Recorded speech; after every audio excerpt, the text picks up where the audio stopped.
So there's so many great scenes in this film, either big laughs or wild action sequences that are going to be so much fun to experience in theaters with other people. Yeah. How excited are you that, this film gets to be one of the first films released once, people are starting to live life and vaccines are out there? Oh no, I'm tremendously grateful and excited that we get to be the first big comedy release for the summer. Because the frustrating thing was just sitting on this film for so long. We finished it. We literally finished post production a year and a half ago.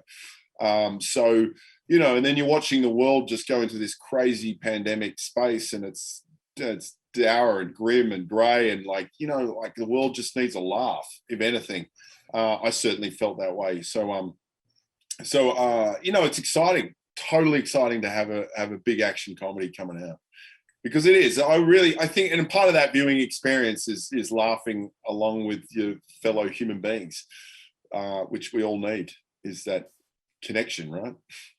Yeah, definitely. And one thing I really liked about this film that kind of sets it apart from the first is early on, Michael Bryce, he's not using any weapons and he puts that handicap Yeah, on himself. And yeah, it leads to some really creative and fun action scenes.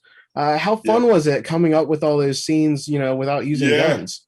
Yeah, well, like certainly in the action space, that's one of the tough things. It's like, how do we find creative ways? We've got to get rid of these guns, because gunplay is cool, but it can get boring very quickly if there's too much of it. It's like anything, right? That you need variety. It's the spice of life, and you need it certainly when you're planning action sequences.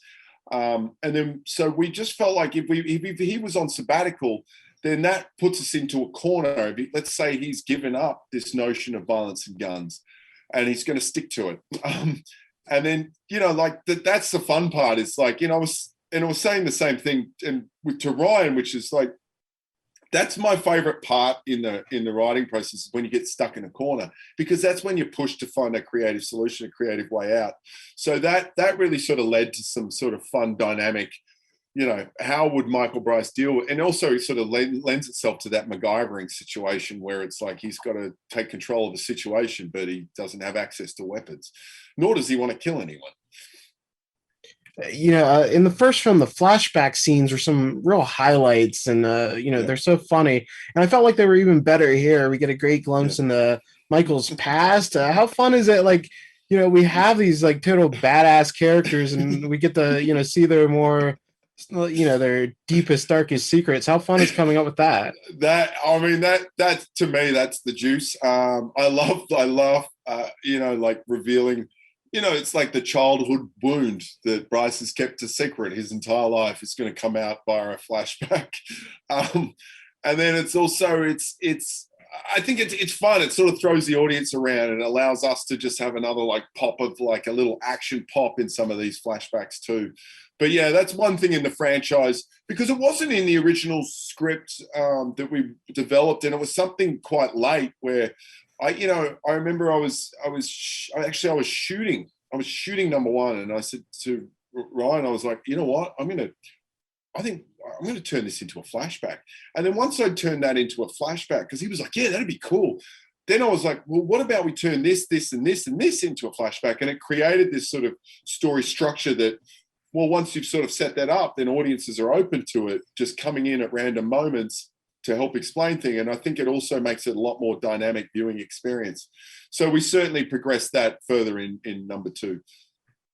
In the original film, Salma Hayek's character really steals the show, and she's in a very limited role, and she's used sparingly. So whenever she's on screen, it feels very special. And in the sequel, she obviously has a larger role. Did you have to approach that character any differently? Just that she was in it so much more often. Yeah, look, this is where the idea for the sequel came from, because she stole the first film, and she was in like three scenes, and she was on screen for 2.5 minutes. But I pitched it to Salma, and I was pleaded with her in a loving way, which is like, I know you're a big movie star, and I know what I'm asking you to do is 2.5 minutes of screen time, but I believe that like you could steal this role if you make it your own. And she did, because she just really lit it up. I mean, she wasn't afraid to go there, because I think, we have Darius Kincaid, who's like got a foul mouth. I was like, well, who would he be married to? Of course, he's going to fall in love with someone who's even more of an extreme than he is. So, yeah, I mean, and to, you know, because she was essentially the whole plot. You know, I felt like the first film, their connection, Darius and Sonia's connection with one another, that was the foundation. That was the heart and soul of the movie, you know. And it was about a guy just trying to get his wife, trying to get back to, I'm trying to get home to my wife, you know, I'm trying to get my wife out of prison. That's all I'm trying to do. If I do this and go on this journey and stop this, then I can get my wife back. And then, so in the second one, it was like, well, let's bring her crazy energy to the fray. And it's like, if Ryan Reynolds had to suffer through surviving a road trip with Darius Kincaid, it's like, well, this time around, Michael Bryce is going to suffer a road trip to save Europe with Darius Kincaid and Sonia Kincaid this time. So we had the disapproving father figure, we've got the crazy mother, and we've got Ryan playing the man-child with validation issues. So that dynamic alone is crazy. Yeah, it's a great dynamic, and you know the chemistry between Samuel L. Jackson and Ryan Reynolds. It's really special. They just shine together. There's so many great scenes with them. How much of that winds up being improvised between them? Oh, look, man, I just set up, as a director, I'm here to set up the sandbox, and you know, you'd be a fool if you didn't embrace the ideas that all this cast bring to the table, and they do. Or every single one of them have amazing ideas. And that's the reason they're all big movie stars, is because they're creative forces, and you know, they got to where they're at because they are really good at their jobs and they know what works. And so it's very much a collaboration. And you know, and I think also in the comedy genre is like, I really like to stay open when I'm filming. Is like, stay open to new ideas, and I'll take ideas from anyone. I say this to crew when I'm working with them. I'm like, if anyone has a good idea, come and sell it to me, because I will steal it. If it's good, I'll steal it 100%. I'll claim it and say it's my own in an interview like this. No, but I really want to stay open, especially with comedy, because it's like, I think if it's too regimented, it doesn't work. It's like, you want to have that freedom for the actors to just go. There's a lot of stuff that doesn't work, but you know what? When we do hit something that does work, it's like, boom, oh my God. And then that leads to the growth of another idea. And it's like, what if we took that joke and turned it into this? And then, you know, sometimes it creates its own little running gag throughout the whole film. Yeah, and what really impressed me was just how much the sequel improves on everything that was great about the first film. You know, Yeah. the action scenes are more intense, there's better laughs. What did you really learn from shooting the first film that you were able to really implement here?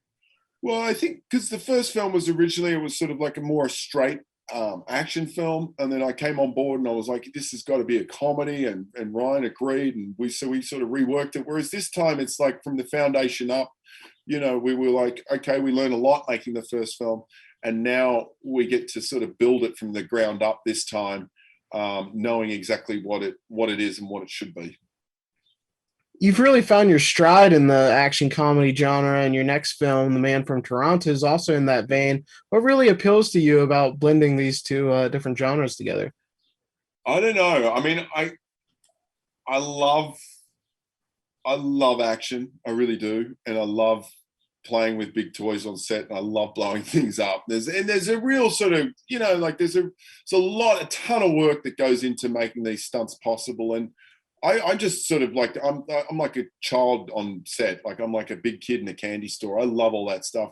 And also, you know, I love comedy, and I was the class clown. And I think if you combine those two aspects, that's like action comedy. I mean, that, I feel like there's a part of me that's kind of born in to do this genre. And I do really love the process of making it, and also just the opportunity. You know, every day I get to go on set and hang out with so many talented people, and it's like all the technicians and all the stunt teams and the, you know, the pyrotechnicians and the you know, there's just these movies are enormous. You know, like often you turn around, there's 1,000 people on set, so it is sort of wrangling a beast. But when you pull it off and you get those laughs and you get those movie stars, and you know what you envision comes to life, that gets me really excited. There's a big sense of fulfillment in that. The first film had the through line of Michael trying to get back together with Amelia, but the sequel kind of dropped those rom com elements. You know, we still have a relationship with Samuel L. Jackson and Yes. Hayek, of course. But what made you kind of go in a different direction here? Because Michael Bryce is the suffering fool. So whatever he wants, he can't have. So if he's found true love, then my movie's over. I don't have anything to, there's no conflict. He needs to want, and whatever he wants, he's never going to get, because it's the want versus need. And this goes back to mythology, but it's like whatever he wants is actually not the right thing that he needs. So he's searching for what he thinks will make him happy, and what he thinks will make him happy is validation and success and a AAA rating and getting his career back. And it's like, really? Will it? You're still going to be an empty sack of shit inside, because that's who you are as a human being. So it's about the internal suffering. But so that's why I felt like you just couldn't be, because if we came to part 2 and he's in a loving relationship with a beautiful woman that he doesn't deserve, because clearly she's too good for him, then I'd be like, well, I've got no story to tell. Where do I go from there? Like, what's your problem? Yeah, that makes perfect sense. Conflict.